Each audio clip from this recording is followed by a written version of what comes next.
TRS ప్రభుత్వ పాలనలో ఉమ్మడి ఆదిలాబాద్ జిల్లా అభివృద్ధిలో పరుగులు పెడుతోంది. సాగునీరు ప్రాజెక్టులు పూర్తి కావడంతో లక్షలాది ఎకరాలు సస్యశ్యామలమయ్యాయి.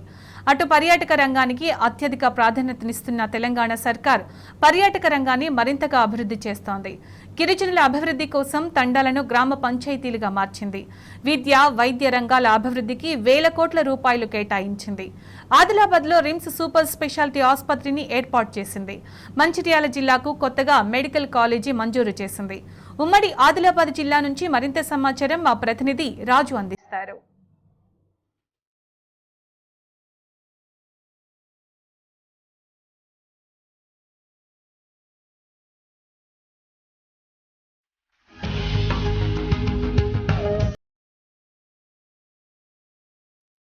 ఆదిలాబాద్ జిల్లా అనగానే పచ్చని చెట్లు, దట్టమైన అటవీ ప్రాంతం, గిరిజనుల అమాయక జీవన విధానం, వారి సంస్కృతి సాంప్రదాయాలు మనకు అడుగడుగునా కనిపిస్తాయి. అలాగే గలగల పారే సెలయేర్లు, జలజల పారే జలపాతాలు, అలాగే రైతులు కష్టించి పండించే తెల్ల బంగారం, మరోవైపు సిరులొలికించే నల్ల బంగారం, ఇలా ఎన్నో వైవిధ్య భరితమైన జీవన విధానం ఉన్న ఆదిలాబాద్ జిల్లాలో గత 50 ఏళ్ల సమైక్య పాలనలో అడుగడుగునా నిర్లక్ష్యం కనిపించింది.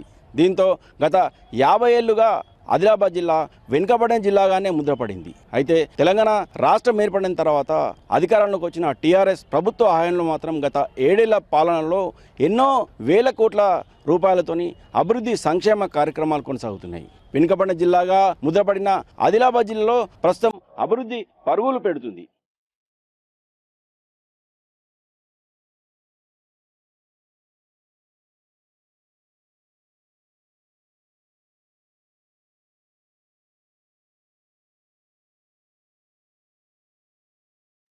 తెలంగాణ రాష్ట్రంలో ఉమ్మడి ఆదిలాబాద్ జిల్లా పర్యాటక ప్రాంతాలకు కేర్ ఆఫ్ అడ్రస్గా చెప్పవచ్చు. గత 7 ఏళ్ల కాలంలో టీఆర్ఎస్ ప్రభుత్వ పాలనలో మాత్రం పర్యాటక పరంగా ఉమ్మడి ఆదిలాబాద్ జిల్లా ఎంతో అభివృద్ధిని సాధించింది. జిల్లాలో సహజ సిద్ధంగా ఏర్పడిన కుంటాల జలపాతంతో పాటు పొచ్చెర, అలాగే గాయత్రి జలపాతాలు, ఇలాగే దాదాపు 7 జలపాతాలు ఉమ్మడి ఆదిలాబాద్ జిల్లా వ్యాప్తంగా ఉన్నాయి. ఈ 7 జలపాతాలను కూడా అభివృద్ధి చేసడానికి దాదాపు 10 కోట్ల రూపాయలతోని తెలంగాణ ప్రభుత్వం ప్రత్యేకంగా ఈ పర్యాటక ప్రాంతాలను, జలపాతాలను అభివృద్ధి చేసేందుకు చర్యలు చేపట్టింది.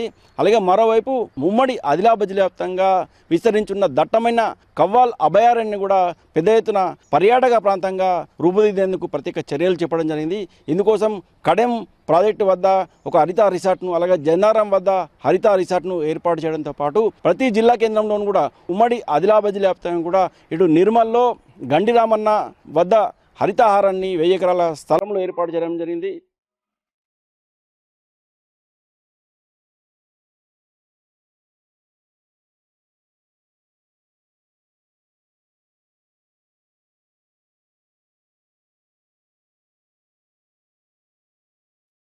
తెలంగాణ రాష్ట్ర వ్యాప్తంగా అత్యధికంగా వర్షపాతం పడే ప్రాంతాలలో ఉమ్మడి ఆదిలాబాద్ జిల్లా ఒకటి. జిల్లా వ్యాప్తంగా ప్రతి సంవత్సరం వర్షాకాలంలో 1100 మిల్లీమీటర్ల వర్షపాతం నమోదవుతుంది. అయితే ఇంత వర్షపాతం నమోదైనప్పటికీ నీరంతా సముద్రం పాలవుతున్న పరిస్థితి మాత్రం జిల్లాలో కనిపిస్తుంది. తెలంగాణ ప్రభుత్వం ఏర్పడిన తర్వాత గత 7 ఏళ్ల కాలంలో సాగునీటి రంగంలో మాత్రం జిల్లాలో గణనీయమైన అభివృద్ధి కనిపిస్తుంది. జిల్లాలో గోదావరి నదితో పాటు అటు పెన్గంగ, అటు ప్రాణహిత నదులు జిల్లా సరిహద్దులో ప్రవహిస్తున్న పరిస్థితి. ఇటు బాసర వద్ద జిల్లాలోకి ప్రవహించిన గోదావరి నది అటు చెన్నూరు వరకు దాదాపు 230 కిలోమీటర్ల మేర జిల్లాలో గోదావరి నది ప్రవహిస్తుంది.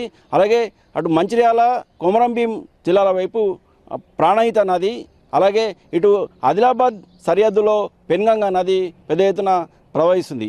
ఈ 3 జీవనాల ద్వారా జిల్లా వ్యాప్తంగా జిల్లా సరిహద్దుల్లో పెద్ద ఎత్తున సాగునీరున్న పరిస్థితి ఉన్నప్పటికీ సరైన ప్రాజెక్టులు లేక మాత్రం ఈ నీళ్లను కూడా సముద్రం పాలవుతున్న పరిస్థితిని గమనించిన తెలంగాణ ప్రభుత్వం జిల్లాలో పెద్ద ఎత్తున ప్రాజెక్టుల నిర్మాణానికి శ్రీకారం చుట్టింది. ఇప్పటికే జిల్లాలో ఉన్న గడ్డెన్న వాగు ప్రాజెక్టును ఆధునీకరించడంతో పాటు ఇటు కడెం ప్రాజెక్టును ఆధునీకరించడంతో పాటు నిర్మల్ జిల్లాలో ఉన్న సదర్మట్ వద్ద 500 కోట్ల రూపాయలతోని ప్రాజెక్టు నిర్మించడం జరుగుతుంది. అలాగే అటు ఎల్లంపల్లి ప్రాజెక్టు మంచిర్యాల వద్ద ఎల్లంపల్లి ప్రాజెక్టును కూడా పెద్ద ఎత్తున ఆధునీకరించి వేలాది ఎకరాలు సాగునీరించేందుకు చర్యలు చేపట్టడం జరిగింది. అలాగే కొమరంభీం జిల్లాలో కొమరంభీం ప్రాజెక్టు ద్వారా అలాగే పెద్ద వాగు ప్రాజెక్టు ద్వారా వేలాది ఎకరాలకు సాగునీరు అందించేందుకు తెలంగాణ ప్రభుత్వం ప్రత్యేకంగా చర్యలు చేపట్టింది. ఇక ఆదిలాబాద్ విషయానికి వస్తే ఆదిలాబాద్ జిల్లాలో గత 40 ఏళ్లుగా పెండింగ్ ఉన్న పెన్గంగా ప్రాజెక్టును నిర్మించేందుకు పెద్ద ఎత్తున ప్రభుత్వం చర్యలు చేపట్టడం జరిగింది.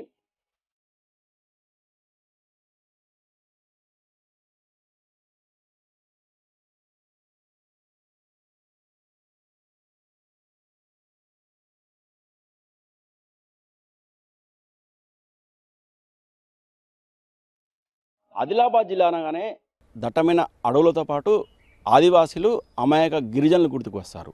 గిరిజనుల అభివృద్ధి కోసం తెలంగాణ ప్రభుత్వం గత 7 ఏళ్ల కాలంగా ఎన్నో సంక్షేమ అభివృద్ధి కార్యక్రమం చేయడం జరిగింది. జిల్లా వ్యాప్తంగా ఉన్న తండాలను ప్రత్యేక గ్రామ పంచాయతీలా గుర్తించడం జరిగింది. దీంతో తండాల రూపురేఖలగే పూర్తిగా మారిన పరిస్థితి ఆదిలాబాద్ జిల్లాలో చూడొచ్చు.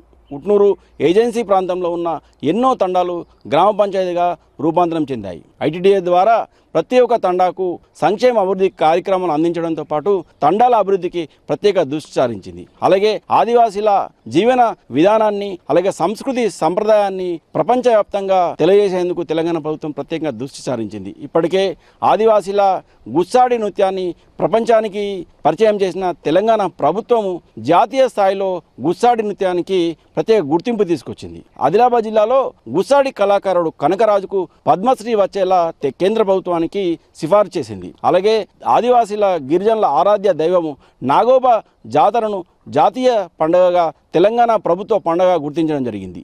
దీంతో ప్రతి ఏటా ఈ నాగోబా జాతరకు తెలంగాణ ప్రభుత్వ పరంగా ఈ ఉత్సవాలు నిర్వహించేందుకు జాతర నిర్వహించేందుకు పెద్ద ఎత్తున నిధులు కూడా కేటాయించడం జరుగుతుంది.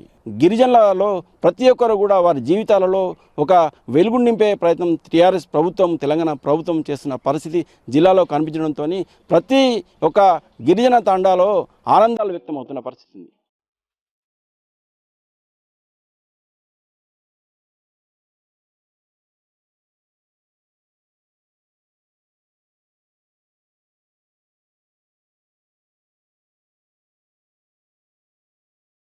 జిల్లా వ్యాప్తంగా గతంలో కేవలం సీజనల్ వ్యాధుల పేరిట విషజ్వరాల పేరిట సమైక్య పాలనలో ప్రతి సంవత్సరం కూడా గిరిజన తండాలలో విషజ్వరాలు డెంగ్యూ మలేరియా టైఫాయిడ్ కారణంగా ఎంతోమంది వైద్యం అందక అమాయక గిరిజనులు చనిపోయిన పరిస్థితి మనము గతంలో చూడడం జరిగింది. అయితే ఈ పరిస్థితిని అధిగమించేందుకు వైద్యపరంగా జిల్లాలో ప్రత్యేక దృష్టి సారించిన పరిస్థితులు మనం చూడవచ్చు. జిల్లాలో ప్రతి గ్రామ పంచాయతీ పరిధిలో ప్రతి పిహెచ్సి పరిధిలో వైద్య సదుపాయాలను మెరుగుపరచడం జరిగింది.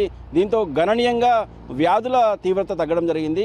అలాగే ఆదిలాబాద్ జిల్లా కేంద్రంలో ఏర్పాటు చేసిన రిమ్స్ ఆసుపత్రితో పాటు ఇక్కడ మెడికల్ కాలేజ్ కూడా ఉంది. ఈ మెడికల్ కాలేజ్తో పాటు రిమ్స్ ఆసుపత్రిని ఆధునీకరించేందుకు తెలంగాణ ప్రభుత్వం ప్రత్యేకంగా దృష్టి సారించింది.